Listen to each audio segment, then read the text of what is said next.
Welcome back to my YouTube channel, teman-teman. Jadi, hari ini saya akan membahas topik yang menarik. Mungkin teman-teman sudah pernah dengar. Ini saya akan membahas terkait quarter life crisis. Jadi, sebelum saya mulai membahas quarter life crisis ini, jangan lupa untuk like dan subscribe untuk mendukung saya tetap komitmen untuk terus membangun channel ini supaya tetap bisa sharing kepada teman-teman sekalian. Oke, dan jangan lupa nyalakan lonceng notifikasi. Oke, saya akan mulai teman-teman.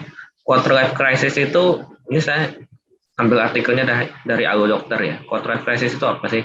Itu adalah krisis seperempat abad yang biasanya terjadi di rentang usia 18 sampai 30 tahun. Biasanya banyak orang mengalami ini di sekitar umur 24, 25, 26, makanya seperempat abad lah kita bilang. Itu biasanya orang akan merasa tidak memiliki arah, khawatir, bingung, galau, karena merasa ketidakpastian untuk kehidupannya mendatang, baik terkait karir, kehidupan sosial, relasi, percintaan. Nah, biasanya di quarter life crisis ini orang akan mempertanyakan eksistensinya sebagai seorang manusia. Apakah dia menemukan tujuan hidup yang benar? Apakah selama ini dia berjalan di jalan yang benar? Bagaimana kehidupannya ke depannya?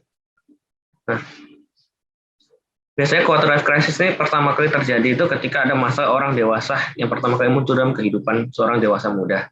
Dewasa muda ini kita-kita yang mungkin berusia sekitar 24, 25, 26 atau yang lebih panjang rentangnya 18 sampai 30 tahun.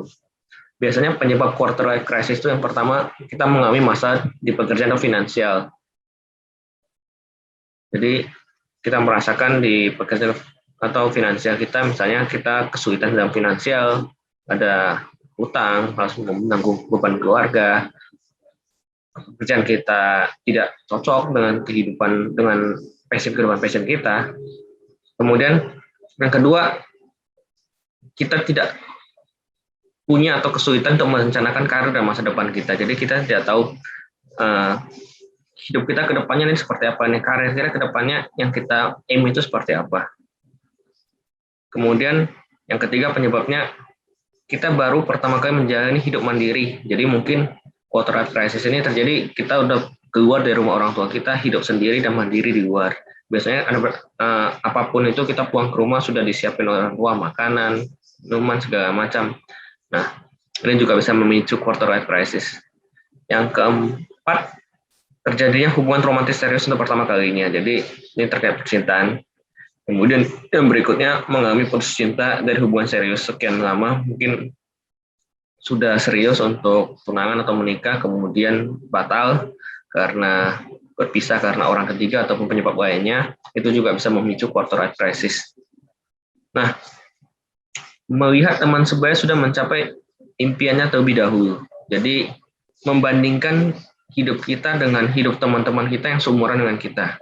Ini paling sering terjadi. Jadi terutama sekarang itu heboh sekali, umur 25 itu harus punya tabungan 100 juta rupiah gitu. Apakah itu mungkin? Mungkin bisa dicapai, bisa, tapi apakah semua orang bisa capai? Tidak gitu. Jadi bagi orang yang tidak bisa mencapai 100 juta pertamanya di umur 25 tahun, maka dia akan membandingkan dirinya. Berarti dia akan merasa dirinya gagal, tidak berkembang, akan menjadi rendah diri, dan itu yang harusnya kita hilangkan, karena semua orang itu punya timeline-nya sendiri dalam hidup ya.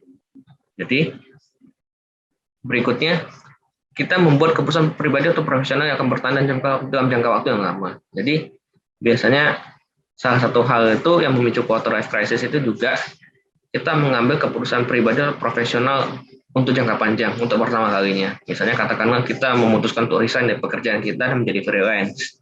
Yang dari biasanya kita terima gaji tetap setiap bulan, tiba-tiba kita tidak menerima gaji setiap bulan. Atau kita memutuskan untuk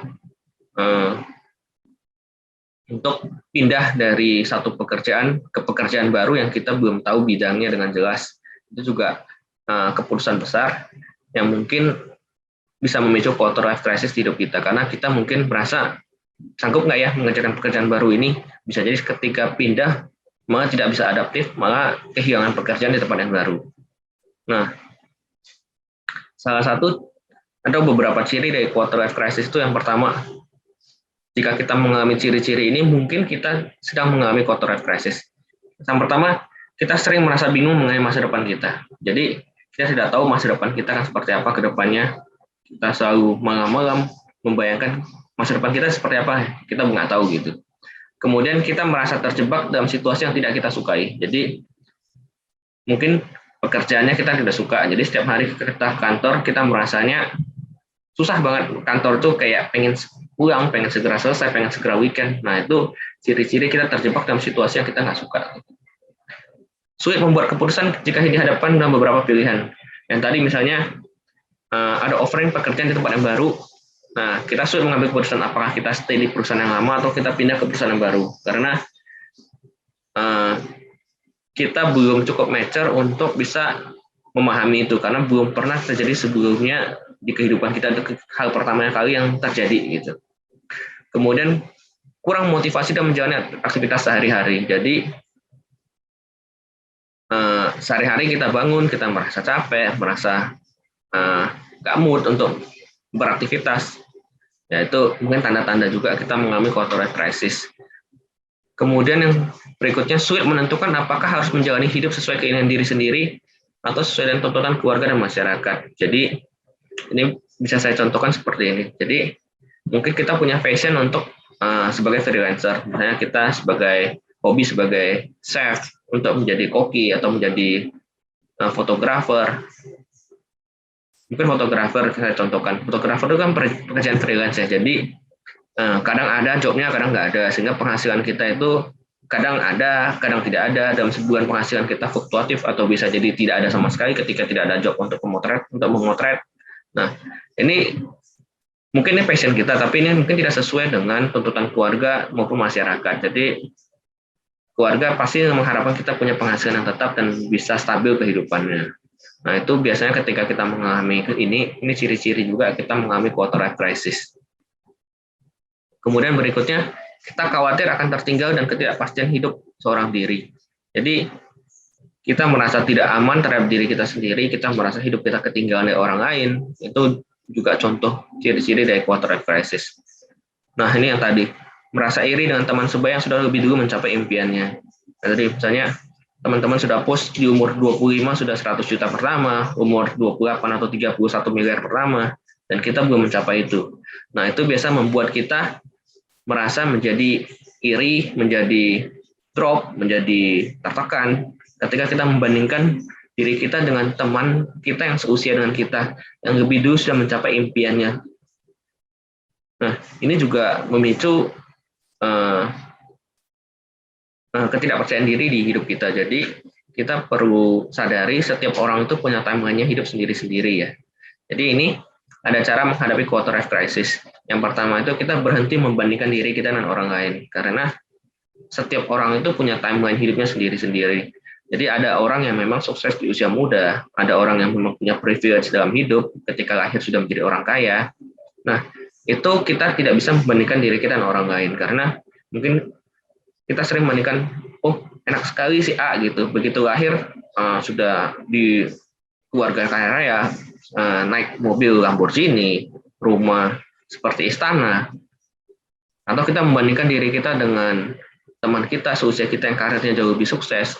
Nah, itu tidak akan berubah apa-apa karena kita tidak bisa hidup seperti itu. Tapi tetaplah bekerja dengan passion kita, dengan kerja keras dan kerja cerdas, karena setiap orang itu punya time-nya sendiri dalam hidup.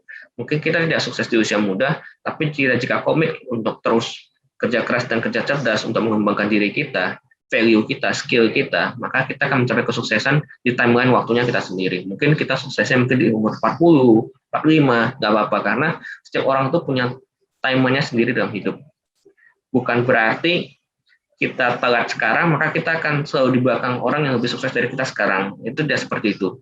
Bisa jadi sekarang kita di posisi yang di bawah banyak orang, tapi bisa jadi kalau kita terus berusaha, suatu hari nanti kita bisa berada jauh di depan orang lain secara finansial. Itu bisa terjadi. Dan banyak sekali orang-orang kaya di dunia itu baru kaya sesudah usianya sudah menjelang umur 50-an, 60-an. Oke. Yang kedua, ubah keraguan menjadi tindakan. Jadi jangan selalu ragu, sebaiknya take action. Jadi keraguan itu membuat kita tidak take action, hanya stay diem, silent gitu, stay still, tidak berbuat apa-apa gitu. Itu nggak akan merubah situasi kondisi kita. Jadi kita harus berani untuk take action untuk merubah kehidupan kita. Yang kemudian berikutnya, temukanlah orang-orang yang bisa mendukung Anda. Kita harus mencari circle yang bisa mendukung kehidupan kita. Jadi circle pergaulan kita itu sangat penting. Jangan sampai kita bergaul dengan circle pergaulan yang salah. Jadi jangan sampai kita hanya bergaul dengan orang-orang yang ada mendekati kita ketika hidup kita senang. Jadi ketika tidak ada uang, mereka semua pergi meninggalkan kita. Nah, itu bukan orang-orang yang cocok untuk menjadi satu circle dengan kita. Jadi circle yang kita harus bina adalah circle yang bersama teman-teman yang akan ada untuk support kita di kondisi apapun. Kemudian berikutnya dan yang terakhir, kita adalah belajar mencintai diri kita sendiri. Jadi apapun yang kita miliki sekarang, apapun yang kita dapatkan di sekarang, kita harus bersyukur dan kita harus bisa mencintai diri kita sendiri untuk kita bisa melihat ke depan dan melihat apa next step yang ada dalam hidup kita. Jangan sampai kita stuck di kehidupan kita sekarang dan kita tidak berbuat take action. Jadi jangan bandingkan hidup kita dengan orang lain, fokus dan hidup kita sendiri. Di sana kita akan bekerja dengan keras dan cerdas untuk mencapai kehidupan yang lebih baik ke depannya. Mungkin itu aja sharing saya hari ini. Jangan lupa like, share, komen, dan subscribe. Sampai jumpa di vlog saya berikutnya. See you!